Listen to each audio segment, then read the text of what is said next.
सोचिए, दुनिया के हर एक देश से एक व्यक्ति को चुना जाए और उन्हें अब तक के सबसे विशाल और खतरनाक खेल आयोजन में उतार दिया जाए। एक ऐसा महासंग्राम जहां शारीरिक ताकत, रणनीति और हार ना मानने वाली जिद का अल्टीमेट टेस्ट हो। ये कोई साधारण खेल नहीं है। ये देशों के बीच की एक महाकाव्य लड़ाई है और आज के इस खास विश्लेषण में हम इसी रोमांचक सफर की हर एक बारीकी को गहराई से समझने वाले हैं। और दांव पर क्या लगा है? पूरे $2.5 लाख का एक शानदार सोने का मेडल। इतनी बड़ी रकम के लिए हर एक खिलाड़ी अपनी पूरी जान झोंकने को तैयार है। यहां एक छोटी सी भी गलती हुई और सफर वहीं खत्म। तो चलिए देखते हैं कि इस टूर्नामेंट के वो 6 खतरनाक पड़ाव कौन से हैं। शुरुआत होगी दी अल्टीमेट ग्लोबल टूर्नामेंट से, फिर ग्रेविटी और जिम्नास्टिक्स, इसके बाद तीरंदाजी और रणनीति, फिर आएगा $10,000 का एक बहुत ही मुश्किल चुनाव, उसके बाद 1-on-1 फेंसिंग ड्यूल्स और आखिर में द फाइनल पेनल्टी शूटआउट। ये पूरा रास्ता किसी रोलर कोस्टर से कम नहीं है। पहले राउंड की खतरनाक ट्रैक रेस से लेकर दूसरे राउंड के जानलेवा जिम्नास्टिक्स, तीसरे की रणनीतिक तीरंदाजी, चौथे की तलवारबाजी और पांचवें राउंड के दिल दहला देने वाले शूटआउट तक, ये सिर्फ शरीर की ताकत का नहीं बल्कि दिमागी मजबूती का एक बेहद कड़ा इम्तिहान है। शुरुआत करते हैं पहले सेक्शन से, द अल्टीमेट ग्लोबल टूर्नामेंट। सच कहूं तो पहले ही सेकंड से ये बिल्कुल साफ हो गया था कि ये कोई आम दौड़ नहीं होने वाली है।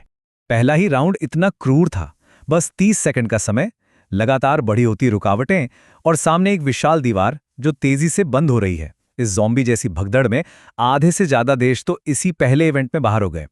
वहीं दूसरी तरफ इंडोनेशिया ने कमाल की फुर्ती दिखाते हुए बड़ी आसानी से पहला स्थान पक्का कर लिया और इस तरह सिर्फ 97 देश ही अगले पड़ाव तक पहुंच पाए। अब आते हैं सेक्शन 2 पर, ग्रेविटी और जिम्नास्टिक्स। यहां मुकाबला सीधे गुरुत्वाकर्षण और शरीर के संतुलन से था। ये राउंड तो सच में किसी पागलपन जैसा था। 10-10 देशों के ग्रुप्स बनाए गए जिन्हें एक बेहद खतरनाक रास्ते से होकर बीच के एक छोटे से प्लेटफॉर्म तक पहुंचना था। और कैच क्या था? सिर्फ पहले 5 लोग ही सुरक्षित हो सकते थे। इस भयानक अफरा तफरी में जहां खिलाड़ी सचमुच एक दूसरे के ऊपर से कूद रहे थे, 50 और लोग एलिमिनेट हो गए। और तो और अमेरिका जैसी मजबूत टीम भी इस भगदड़ का शिकार होकर बाहर हो गई। अब इस महासंग्राम में सिर्फ 47 देश बचे थे। यहां से गेम पूरी तरह पलट जाता है। सेक्शन 3, तीरंदाजी, रणनीति और गठबंधन। अब सिर्फ बाइसेप्स और ताकत नहीं बल्कि असली दिमाग दौड़ाने का समय था। सिर्फ शारीरिक फिटनेस अब सरवाइव करने के लिए काफी नहीं थी। यहीं पे एंट्री होती है गेम थ्योरी की। आसान शब्दों में कहें तो ये दूसरों के फैसलों को ध्यान में रखकर अपनी रणनीति बनाने का विज्ञान है। अब प्रतियोगियों को सिर्फ अपना निशाना ही नहीं साधना था बल्कि दूसरों की चालों को भी मात देनी थी। यहां हर एक फैसला किसी दूसरे का पूरा खेल बिगाड़ सकता था। इस तीरंदाजी राउंड के नियम बड़े दिलचस्प और अनोखे थे। पहला स्टेप, अपना धनुष बाण उठाइए। दूसरा, किसी एक प्रतिद्वंदी के खिलाफ वोट कीजिए। और तीसरा, जिस भी देश को वोट मिलेगा उसका टारगेट हर वोट के साथ 10 फीट पीछे खिसक जाएगा। मतलब ये सीधा सीधा एक दूसरे को तबाह करने का एक साइकोलॉजिकल खेल बन गया। निशाना लगाना उतना मुश्किल नहीं था जितना खुद को दूसरों के निशाने से बचाना। अब जरा देखिए कि वोटिंग हुई कैसे। इंडोनेशिया, जिसने पहले दोनों राउंड में झंडे गाड़ दिए थे, उसे ही बाकी सबने अपना सबसे बड़ा खतरा मान लिया। और नतीजा, इंडोनेशिया को मिले पूरे 12 वोट, जबकि मोनाको को 6 और गुआम को सिर्फ 3 वोट मिले। यानी बेहतरीन प्रदर्शन करना ही इंडोनेशिया के लिए सबसे बड़ी मुसीबत बन गया। इसे ही कहते हैं फ्रंट रनर कर्स या सबसे आगे रहने का नुकसान। 12 वोटों की वजह से इंडोनेशिया का टारगेट इतना पीछे चला गया कि उनका निशाना चूक गया और वे बेहद दुखद तरीके से टूर्नामेंट से बाहर हो गए। इससे एक बहुत बड़ी रणनीतिक सीख मिलती है। शुरुआत में ही खुद को सबसे ताकतवर दिखाना अक्सर बाकियों को आपके खिलाफ एकजुट कर सकता है। इसके बाद बारी आती है सेक्शन 4 की, द $10,000 चॉइस। ये पूरे टूर्नामेंट का सबसे बड़ा मनोवैज्ञानिक ट्विस्ट था। जब मुकाबले में सिर्फ 16 देश बचे थे तो अचानक उनके सामने $10,000 कैश से भरा एक ब्रीफकेस रख दिया गया। ऑफर एकदम सीधा और लुभावना था, पैसे उठाइए और बिना कोई रिस्क लिए तुरंत गेम छोड़कर घर जाइए। जरा सोचिए ये कितना भारी मानसिक दबाव है।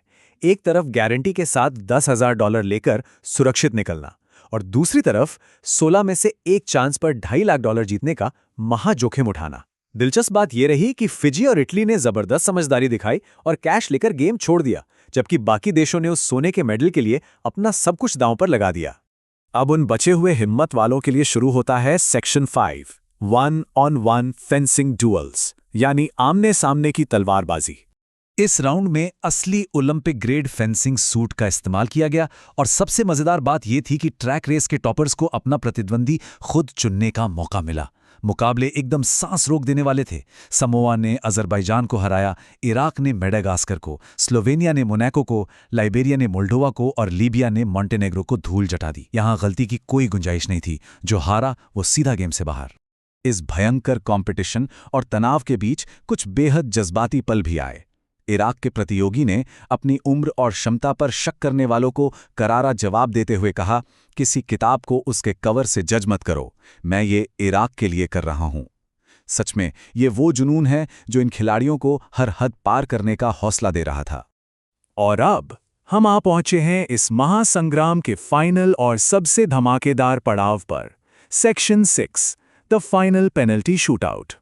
अंतिम बचे 7 देशों को गोल पोस्ट में किक मारकर अपनी जगह पक्की करनी थी। लेकिन रुकिए, ये इतना आसान थोड़ी था। गोल पोस्ट का साइज धीरे धीरे छोटा होता गया, यहां तक कि वो बस एक इंसान जितना चौड़ा रह गया। इस लगातार बढ़ती हुई मुश्किल ने थके हारे खिलाड़ियों की कमर तोड़ दी और समोआ जैसे धाकड़ दावेदार भी प्रेशर में आकर चूक गए और एलिमिनेट हो गए। अंत में सिर्फ 2 देश आमने सामने बचे, लीबिया और स्लोवेनिया। और यहीं आया एक आखिरी महाकाव्य ट्विस्ट। अब खाली गोलपोस्ट नहीं था, बल्कि खिलाड़ियों को सीधे एक दूसरे का सामना करना था। एक किक मारेगा तो दूसरा गोलकीपर बनेगा। माहौल में इतना तनाव था कि उसे महसूस किया जा सकता था। लीबिया ने स्लोवेनिया की किक को शानदार तरीके से ब्लॉक किया और फिर दबाव को चीरते हुए अपना गोल दागकर जीत हासिल कर ली। ये लीबिया के लिए है। लीबियाई प्रतियोगी की ये भावुक चीख, वो खुशी, वो राहत, सब कुछ बयां कर रही थी। इतने भयानक शारीरिक और मानसिक परीक्षणों के बाद आखिरकार $2.5 लाख का वो सोने का मेडल उनका हो चुका था। वहीं स्लोवेनिया को दूसरे स्थान पर रहकर सिल्वर मेडल से संतोष करना पड़ा।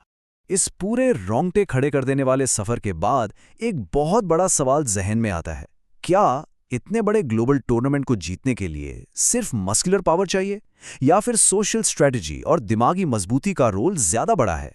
इस पूरे विश्लेषण ने हमें दिखाया है कि एक असली विजेता बनने के लिए इन सभी का एक परफेक्ट बैलेंस होना बहुत जरूरी है। आप जरा सोचिए, अगर आपको ऐसे किसी खेल में उतार दिया जाए तो आपकी स्ट्रेटजी क्या होगी?